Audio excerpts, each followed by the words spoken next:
Hello students, it's your IELTS tutor Jack here, and welcome back to another episode of the IELTS Plus English podcast.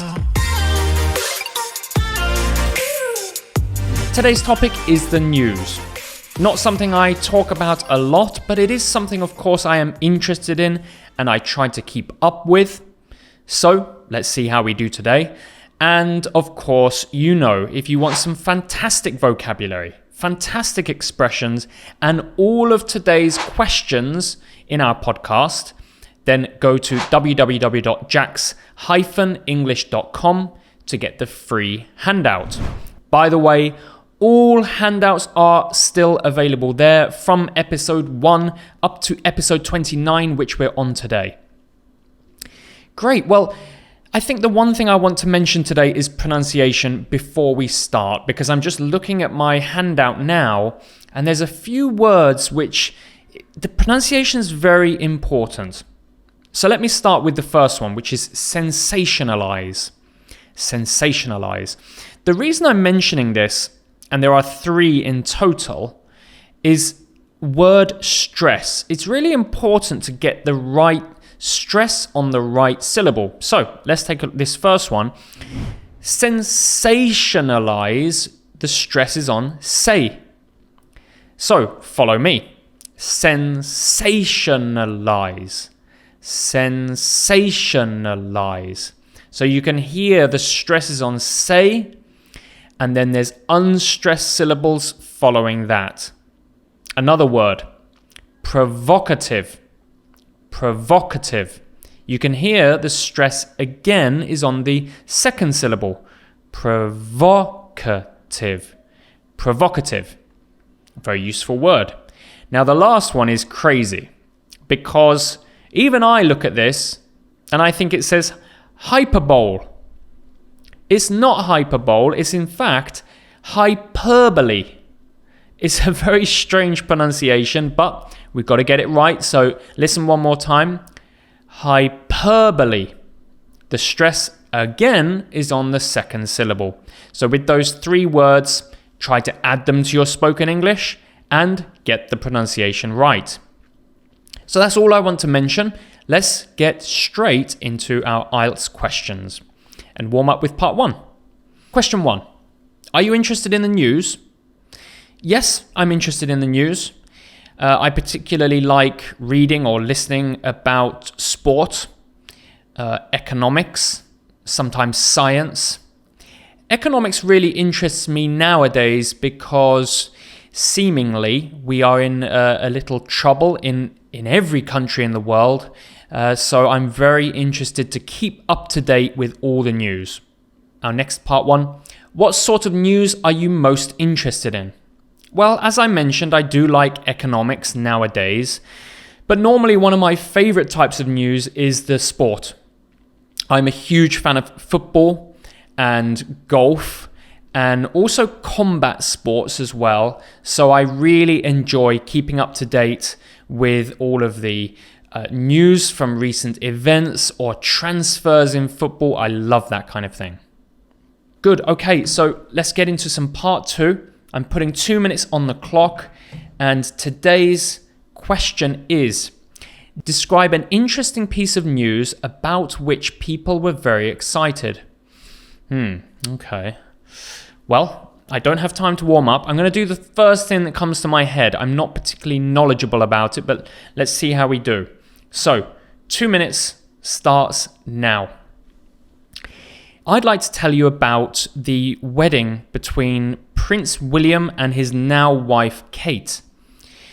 Around 10 years ago, I think, they married, and it was a huge deal because Prince William is quite a beloved prince in England. We follow his news very closely, and we happened to really like his fiancée at the time, Kate. She really presented herself well in media. The tabloids, even the broadsheets, really followed her closely before the wedding. And we really loved to keep up to date with their news and see what she's doing and all that kind of thing. And they married. They were a really nice, or they are a really nice couple, and they had this huge wedding. So let me tell you a little more about this wedding.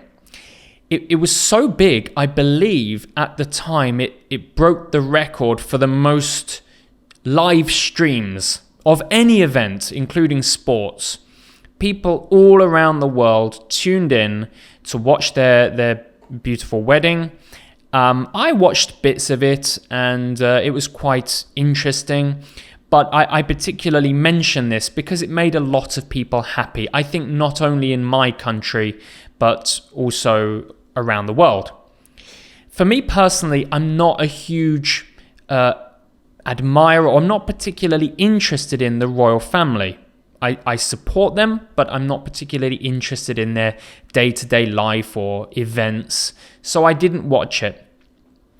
But in the future, I think I will keep an eye on their relationship, William and Kate, and also see that I was going to mention the child as well, but that's my 2 minutes. That was a hard one for me, actually, because I didn't really know what to talk about. A piece of news where many people were excited. I suppose you would think about like something personal to you in your country, sporting events you could perhaps talk about, the World Cup. So yeah, tricky one that. Well, let's do some part threes. How do most people get their news in your country? Well, I live in Korea, so I'm going to talk about Korea, and the majority of people get their news from mobile phones, from the internet. It could be from social media. I know some people use social media such as Twitter to get their news. The problem with social media is there's a lot of sort of provocative clickbait, which is there to really attract you and to get you. It's not meaningful news. That's what I'm trying to say. So yeah, I think a lot of people get their news mostly from the internet. How has social media changed the way we get and share the news? Social media has had a massive impact on how we get the news. Firstly, I think one of the biggest things we can see is that news can go viral. Now that's great. That means that people are sharing news and people are seeing it. That's fine. The problem is it becomes the number one goal of a media company to make their news go viral. And in order to do that, they use clickbait, which is, using sensationalized titles to catch people, or they lie. They don't tell absolute truths. They spread misinformation. So I think social media has caused this sort of viral nature of news, and therefore that's caused some problems. I'm making this quite complicated today, aren't I?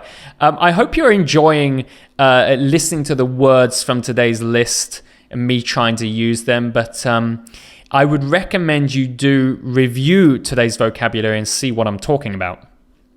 Okay, one more. What kind of marketing practices do news companies use? Well, I've already talked about clickbait. I've already talked about sensationalized titles, news titles. So I won't say anything more about that. I think also sort of interactive media, and using different forms of media such as YouTube videos or little clips on Facebook or Twitter. These are things that all news companies are doing in order to really spread around the world, spread among new audiences, younger audiences. So, traditional media such as newspapers are becoming less common. Good, I'm quite happy with that. I hope that was all okay for you. I hope you understood today's vocabulary. And as I said, it is a good list, specifically when talking about the news. One thing I'll just mention, it's very important to have topic-specific vocabulary. That's great. If you use topic-specific vocabulary, you are really boosting your English. But do remember to look for high-level generic vocabulary. What I mean is vocabulary you can use in multiple situations. Now, I am making a video on this at the moment, so it is on my mind. But try to have some interesting words like myriad or paramount. These were paramount meaning very important. These words that you can use in multiple cases, but it makes you sound much more professional and will boost your vocabulary score. We'll talk more about that later, and a video will come out soon. Anyway, thank you so much for watching. I really appreciate all of you. If you could, I encourage you to like the video, like the podcast, subscribe, comment, and be part of the IELTS Plus community. So I hope you have a wonderful week this week, and I'll see you next week to talk about photography. See you soon. Bye-bye.